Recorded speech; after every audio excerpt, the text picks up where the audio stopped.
სოფელ ველისციხეში მამაკაცის დაჭრაში ბრალდებული დიმა ხაჩიშვილის სახლთან პოლიციელები არიან მობილიზებული და ოჯახის წევრებს გარეთ არ უშვებენ.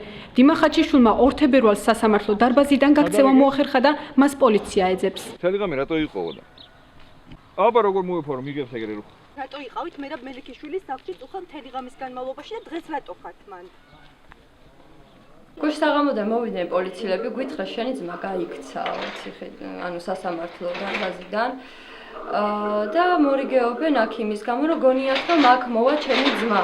ორთვიანი წინასწარი პატიმრობა რომ მიუსაჯეს, გდანის ციხეზე უნდა გადაეყვანათ და მე გაიქცა სასამართლო დარბაზიდან. რა იყო მიზეზი დაჭერის, თავდაპირველად დაჭერის? 3 თვის გაცნობილი ყავდა, არ ვიცი ზუსტად რამდენი ხნის გაცნობილი ყავდა, ეს კაცი პირდებოდა სამუშაოს დაწყებას. და ანუ იმ დღისით არ მახსოვს ზუსტად როდის 30-ში ეს კაცი ბრძანდებოდა აქ, ბებია ჩემს უყიდა შეშა ამ კაცმა.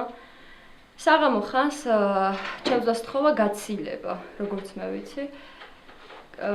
და იქვე გააჩერა სახლთან ახლოს მანქანა და ჩემს ძმას აუხსნა სიყვარული, რომ მე მიყვარხარ, რომ უშენოდ აღარ შემიძლიაო ყოფნაო და ხო, რა ჩემია ის შენი იქნებაო. ადგა და აღელობის ნიადაგზე დაიჭირა თურმე, ესე დაუჭერია და ხელიც დაუჭერია, ესე რა, ანუ და საკოცნელად იწევდაო და როგორღაც მოახერხეო და ჩვენებაში აქ დანა დავარტყიო.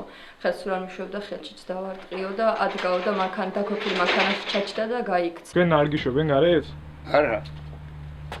და მიზეს რატო რას გეუნებია, რატო არ გაგიშვებთო? სანამ არ დავიჭერთ არ გაგიშვებთ.